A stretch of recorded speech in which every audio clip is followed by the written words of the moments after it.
जय गुरु जी। बोल बांके बिहारी लाल की जय। श्रीमद् भागवत का अगला अध्याय 13वां अध्याय। बेन का राजा अंक के यहाँ ध्रुव जी के कुल में उत्पन्न होना। सूत जी ने शौनक आदि कृषीश्वरों से कहा कि अब हम ध्रुव के वंश का हाल, जो उसके पीछे राजा हुए थे, कहते हैं। उसके वंश में कई पीढ़ी के उपरांत अंग नाम का राजा हुआ। उसके कोई बेटा नहीं था, इसलिए उसने दुखित होकर ब्राह्मणों और ऋषीश्वरों से कहा, कोई ऐसा उपाय करो कि जिसमें मेरे लड़का उत्पन्न हो।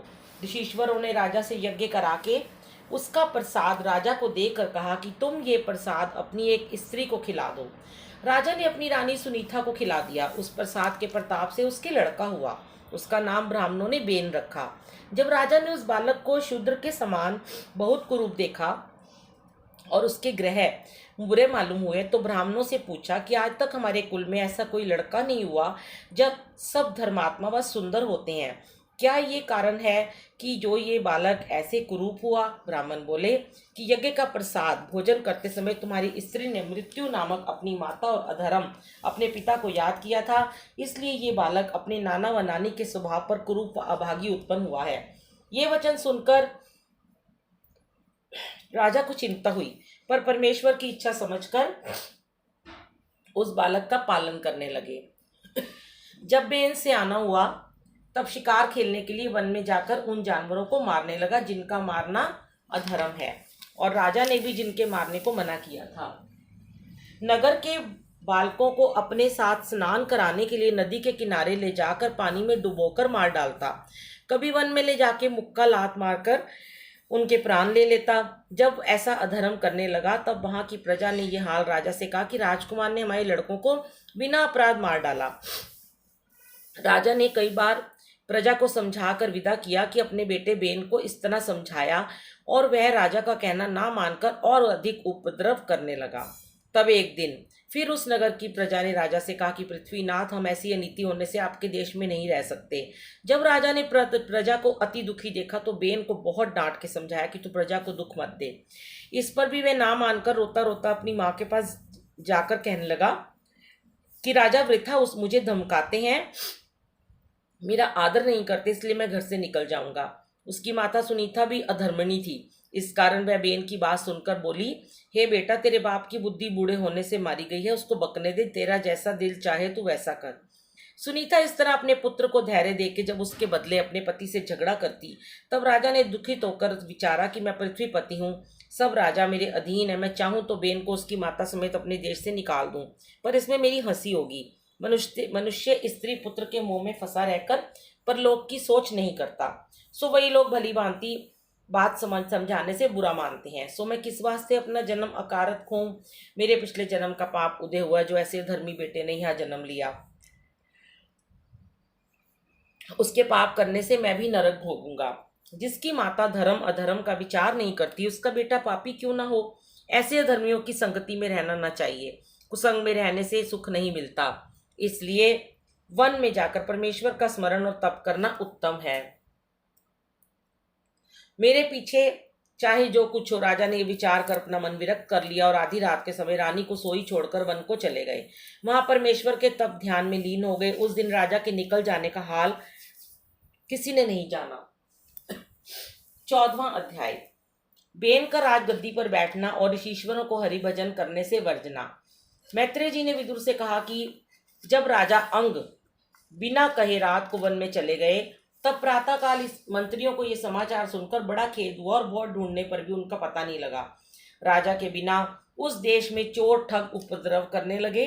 जब ब्राह्मणों और ऋषीश्वरों ने प्रजा को दुखी देखा और दूसरे किसी को राजा अंग के वंश में ना पाया, तो लाचार होकर आपस में सम्मति करके बेन को राजगद्दी पर बिठाया।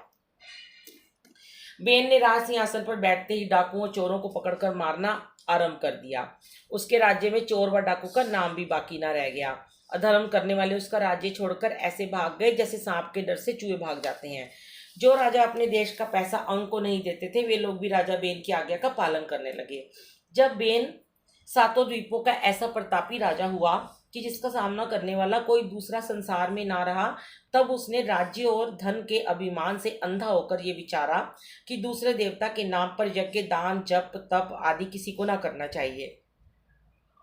देवता और पितर की जगह हमारी पूजा होनी चाहिए, क्योंकि सबको भोजन देकर मैं पालन करता हूँ। ऐसा विचार कर वह परमेश्वर को भूल गया और उसने अपने राज्य भर में ढिंढोरा पिटवाया कि कोई मनुष्य यज्ञ, पूजा, श्राद्ध, होम, दान आदि परमेश्वर, देवताओं, पितरों के नाम पर ना करे। जिसको जो कुछ करना वो मेरे नाम पे करे। जो कोई ऐसा नहीं करेगा उसको हम दंड देंगे। इस तरह ढिंडोरा पीटने के बाद राजा बेन अपनी सेना साथ लेकर दूसरे राजाओं के देश में दिग्विजय के लिए चला।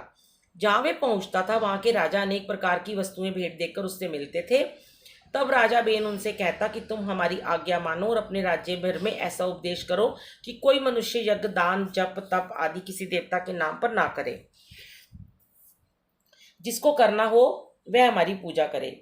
वे सब राजा अपने प्राण व धन के भय से उसकी आज्ञा मान लेते थे। जब राजा बेन के डर से सातों द्वीपों में यज्ञ और दान आदि शुभ कर्म करना लोगों ने छोड़ दिया, तब अधर्म और पाप का अधिकार होने से ब्राह्मणों, ऋषीश्वरों का कर्म धर्म छूटने लगा। जब भृगु और वशिष्ठ आदि ऋषीश्वरों ने इस तरह राजा बेन का धर्म देखा और अपने जप व पूजा में विघ्न समझा, तब सरस्वती के किनारे बैठकर ये विचार किया कि जिस देश में राजा नहीं रहता वहां की प्रजा मनमाना पाप करती है। चोर आदि धर्मी लोग सबको दुख देते हैं। इस कारण धर्म की हानि और पाप की वृद्धि होती है। अधर्मियों और पापियों को दंड देने व धर्म की रक्षा करने वाले राजा होते हैं। सो ये राजा बेन ऐसा धर्मी उत्पन्न हुआ कि इसने संसार से संपूर्ण धर्म ही उठा दिया। इसका क्या क्या उपाय करना चाहिए? ऐसा विचार कर ऋषीश्वरों ने आपस में कहा कि हम लोगों ने उसको राज सिंहासन पर बिठाया है, इसलिए एक बार चल के उसे समझाना चाहिए। कदाचित हमारे बरजने से उसने अधर्म करना छोड़ दिया तो अच्छी बात है, नहीं तो कोई और उपाय करेंगे। यह सम्मति करके भृगु, वशिष्ठ आदि बहुत से ऋषीश्वर ब्राह्मण इकट्ठे होकर राज मंदिर आए। जब राजा ने दंडवत करके उनको बिठाया तब ऋषीश्वर बोले, हे राजन, हम तुमसे एक बात समझाने आए हैं। उसको अंगीकार करने में तेरा कल्याण है, नहीं तो नष्ट हो जाएगा। राजा ने पूछा कि वो कौन सी बात है, कहो। तब ऋषीश्वरों ने कहा, हे राजन, हम लोगों को तुम यज्ञ तप करने से क्यों मना करते हो? संसारी मनुष्यों को शुभ कर्म करने से मना करके कहते हो कि देवता और पितरों की जगह हमारी पूजा करो। ये बात किसी को अच्छी नहीं लगती। हम लोगों का यही धर्म है कि यज्ञ, होम और नारायण जी का ध्यान किया करें। ये सुनकर राजा बोला, तुम्हारे वेद व पुराण में लिखा है कि राजा नारायण का स्वरूप है, इसलिए तुम्हें हमारी आज्ञा माननी चाहिए। यदि मेरा कहना ना मानोगे तो तुम लोगों को दंड दूंगा। ऋषीश्वरों ने जब ये बात सुनी तो आपस में सम्मत किया कि ऐसे धर्मी राजा को मार डालना उचित है। ऐसा विचार कर किसी ऋषीश्वर ने कुश और किसी ने जल हाथ में लेकर कुछ मंत्र पढ़कर ऐसा शाप दिया कि राजा बेन उसी समय मर गया और ऋषीश्वर लोग अपने अपने स्थान पर चले गए। बेन की माता सुनीता ने यह हाल सुनकर बहुत विलाप किया और इस विचार से उसकी लोथ नहीं जलाई कि ऋषीश्वर और ब्राह्मणों को सब समर्थ है, कदाचित पीछे से प्रसन्न होकर फिर इसे जिला दें। इसी आशा से उसकी आंतें निकलवा कर उसका पेट धुलवा डाला और मसाला भरवा कर उसकी लोथ तेल में रख छोड़ी, जिसमें वो गले सड़े नहीं। बेन के मरने के बाद फिर यज्ञ, होम आदि शुभ कर्म संसार में होने लगे, पर राजा के ना रहने से चोर व ठग फिर प्रजा को दुख देने लगे। अधर्मियों ने निडर होकर मनमाना पाप करना आरंभ किया। ये दशा देखकर ऋषीश्वरों और ब्राह्मणों ने आपस में फिर विचारा कि राजा के बिना संसार में धर्म नहीं रह सकता, सब लोग वर्ण संकर हो जाएंगे। राजनीति में लिखा है कि जिस देश में राजा न हो, जहाँ राजा धर्मी मूर्ख हो, जिस देश में स्त्री राज्य करे या जिस स्थान पर कई राजा हो, वहां बसने से धर्म नहीं रहता। इसलिए दूसरे राजा का उपाय करना चाहिए। राजा के बिना प्रजा सुख नहीं पाएगी। नारायण जी की कृपा से बेन भी जी सकता है, पर वह अपने धर्म को ना छोड़ेगा, इसलिए उसको जिलाना सांप को दूध पिलाने के समान है। पर यह ध्रुव भक्त के कुल में राजगद्दी थी, सो बेन की लोच में भी कुछ उसके धर्म का अंश होगा, इसलिए इस लोथ में से एक बालक उत्पन्न करके राज सिंहासन पर बिठाना चाहिए, जिसमें प्रजा सुख पाए और धर्म की रक्षा हो। ये बात आपस में विचार कर भृगु आदि ऋषीश्वरों ने, जिनको परमेश्वर का तप जप करने से समर्थ थी, जाकर सुनीता से पूछा, बेन की लोथ कहाँ है? ये बात सुनते ही सुनीता ने ऋषीश्वरों को दंडवत किया और बड़ी प्रसन्नता से बेन की लोथ उनके सामने लाई। ऋषीश्वरों ने कुछ मंत्र पढ़कर राजा बेन की जंघा मथानी से दही के समान मथी। जिस तरह दही मथने से मक्खन निकलता है, उसी तरह जंघा मथने से एक नाटा पुरुष काले रंग का अति कुरूप उत्पन्न होकर बोला, हे ऋषीश्वरों, मुझे क्या आज्ञा देते हो? जब ऋषीश्वरों ने देखा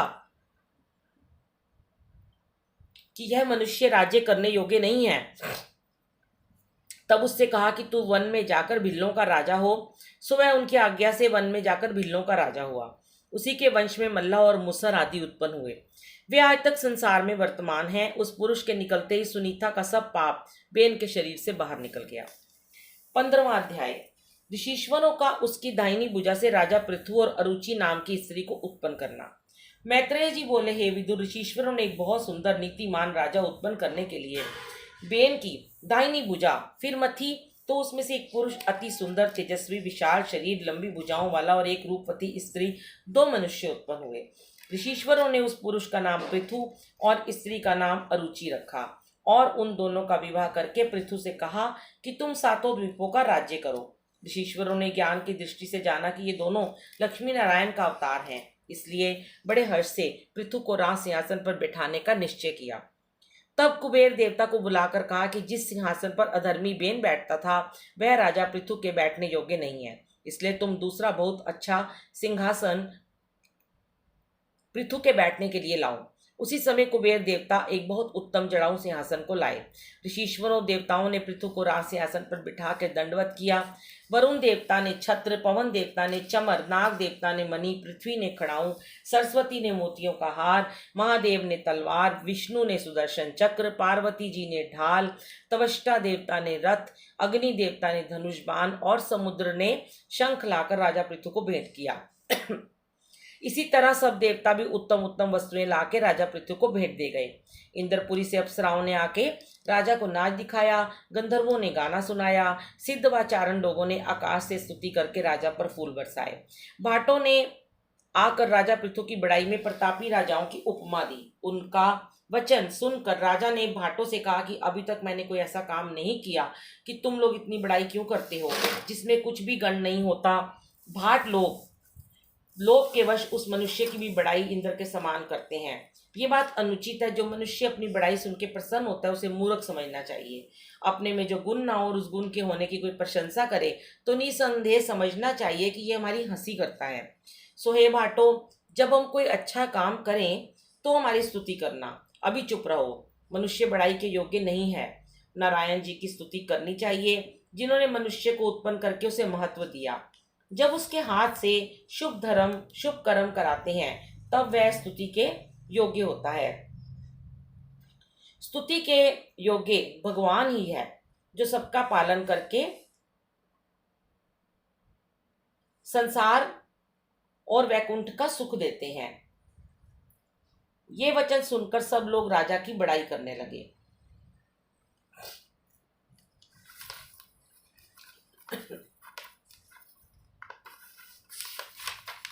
सोलहवां अध्याय। भाटों का विदा होना और पंडितों का राजा पृथु की जन्म कुंडली का फल कहना। मैत्रेय जी ने विदुर से कहा कि भाटों ने राजा का वचन सुनकर विनय किया कि हे पृथ्वीनाथ, आप नारायण जी के अवतार हैं। आपकी बड़ाई करना भगवान जी की स्तुति करने के तुल्य है। हम लोग अपनी जीवा पवित्र करने के लिए आपकी स्तुति करते हैं, क्योंकि हम लोगों ने अपना पेट पालने के लिए लोगों की झूठ व सच बहुत सी बड़ाई की है। आप ऐसे अच्छे काम करेंगे कि आज तक किसी राजा ने संसार में कर्म नहीं किए।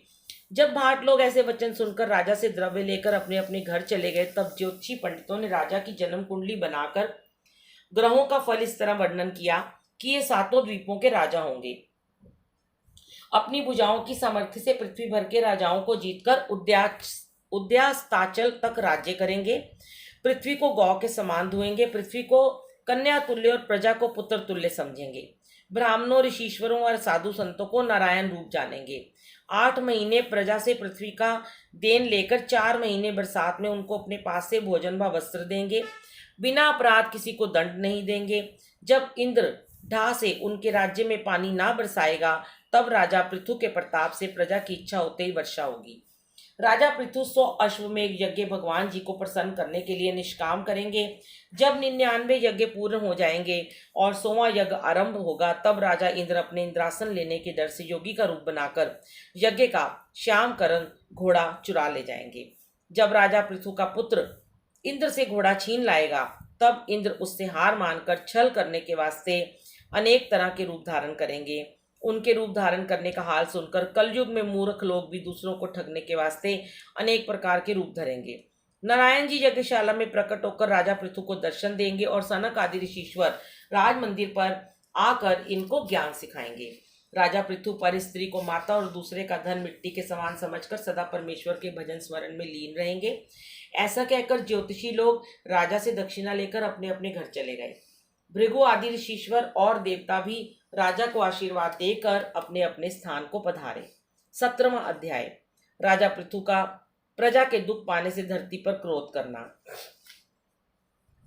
मैत्रेय जी ने कहा, हे विदुर, जब देवता और ऋषीश्वर विदा हो गए तब राजा पृथु धर्म और नीति के साथ राज्य काज करने लगे। एक दिन सब प्रजा ने उनके पास आकर विनय किया कि महाराज, आप हमारे राजा और मालिक हैं।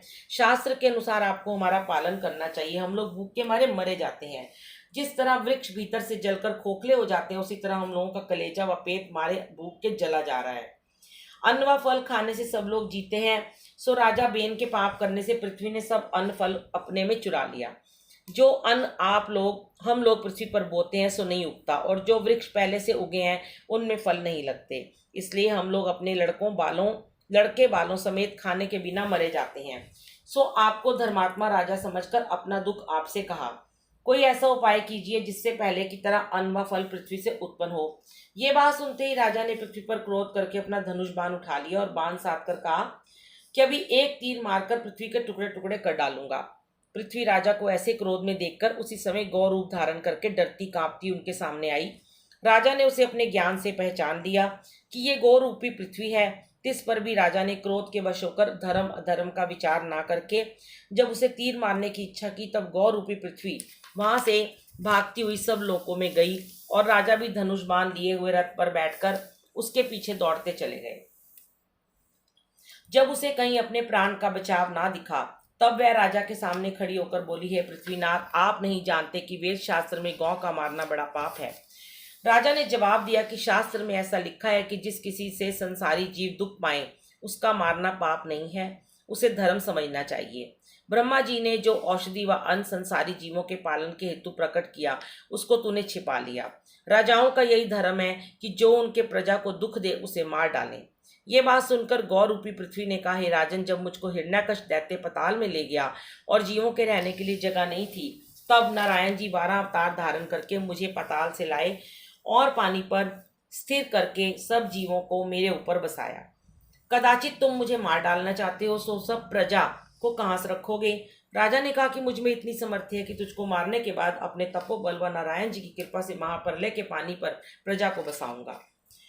गौ ने यह बात सुनकर अपने ज्ञान से मालूम किया कि राजा बड़े प्रतापी और परमेश्वर का अवतार हैं, जो चाहेंगे सो करेंगे। अब बिना इनकी शरण गए मेरे प्राण बचना कठिन है। ऐसा विचार कर पृथ्वी ने राजा से विनय पूर्वक कहा कि हे पृथ्वीनाथ, आप कर्ता पुरुष परमेश्वर का अवतार सब कर सकते हैं, सो आज्ञा दीजिए सो मैं करूं। 18वां अध्याय, राजा का सब अन्न व औषधि गौ रूपी पृथ्वी को धोकर निकालना।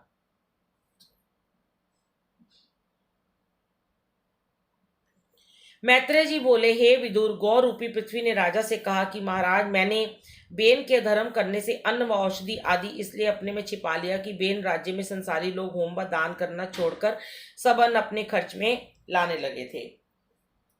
देवता व अग्नि का भाग देना उन्होंने बंद कर दिया था, इसलिए धर्मी लोगों का पालन करना मैंने उचित नहीं जाना। अब तुम धर्मात्मा राजा अवतार लेकर पहले की तरह अन्न व फल उत्पन्न होना चाहते हो, तो तुम वेद का मंत्र पढ़कर योगाभ्यास के साथ गौ के समान मुझे दुहो। जो कुछ मैंने गुप्त कर लिया है और जिस चीज की तुमको इच्छा हो, सब मुझसे दूध की तरह निकलेंगी। पहाड़ों का बहुत बड़ा बोझ मेरे ऊपर बेठिकाने रखा है, आप उसे उठाकर एक तरफ धर दीजिए तो बहुत सी पृथ्वी खाली हो जाएगी। अनेक जगह ऊंची नीची धरती जो गड्ढे के समान है, उसे पाट कर बराबर कर दीजिए, तब मेरे ऊपर सब जीव आराम से रह के खेती आदि व्यापार करके बड़ा सुख पाएंगे, किसी को दुख ना होगा। बरसात बीतने पर भी जीवों के पीने और खेतों के सींचने के लिए सब जगह पानी रहेगा। राजा पृथु ने यह वचन सुनते ही अपने धनुष की नोक से पहाड़ों को जो बीच में जगह छेके थे उठाकर उत्तर दिशा में धर दिया, सो 3 तरफ पृथ्वी खाली हो गई और जिस जगह गड्ढे थे वहां पर छोटे छोटे पहाड़ों को रखकर अपने धनुष से ठोक दिया, तो वह धरती भी बराबर हो गई। वहां राजा ने बहुत सी जगहों पर नगर व गांव बसाए, जहां पानी की जरूरत थी वहां तालाब, बावली व कुआं आदि बनवा दिया, जिसमें सब जीवों को सुख मिले। तब गौ रूपी पृथ्वी ने प्रसन्न होकर कहा, हे पृथ्वीनाथ, अब मुझे दूहों पर दूहने का बर्तन और बछड़े की सूरत अनेक वस्तुओं के निकालने के लिए जुदा जुदा बनाओ, जिसमें सब पदार्थ मुझसे निकलें। पहले भृगु व दुर्वासा आदि ऋषीश्वरों ने गौ रूपी पृथ्वी को दूहा तो उसमें से वेद निकला। ब्राह्मणों ने प्रसन्न होकर कहा, हम लोगों को यही चाहिए। फिर देवता, गंधर्व, दैत्य व राजा पृथु आदि उस गौ को धोकर अनेक प्रकार के फल व अन्न व औषधि आदि प्रयोजन की सब वस्तुएं उसमें से निकाली। दूने का बर्तन और बछड़े का स्वरूप पृथक पृथक बनाया था। हे विदुर, पृथ्वी कामधेनु गाय के समान है, इसलिए सब लोगों ने अपनी इच्छा पूर्वक गौ रूपी पृथ्वी को धोकर सब तरह की वस्तुएं निकाल ली। देवता और ऋषीश्वरों ने पृथ्वी को आशीर्वाद दिया कि पहाड़ व समुद्र आदि का बोझ तुझे कुछ नहीं मालूम, परंतु साधु व ब्राह्मणों को दुख देने वाले अधर्मी जब तेरे ऊपर अपना चरण रखेंगे तब तू उनके भार से दुखी होगा। उस समय नारायण जी अवतार लेकर अधर्मियों को मारकर तेरा बोझ दूर करेंगे। देवताओं और ऋषीश्वरों को ये वचन वरदान सुनकर पृथ्वी अपना रूप धरकर राजा पृथु को आशीर्वाद देकर अपने स्थान को चली गई और संसारी जीव अन्न व फल उत्पन्न होने से प्रसन्न होकर अपने कर्म व धर्म में लीन हुए तथा नगर व गांव में सुखपूर्वक रहकर साधु राजा पृथु को आशीर्वाद देने लगे। जय गुरु जी, शुक्राना गुरु जी, बांके बिहारी लाल की जय।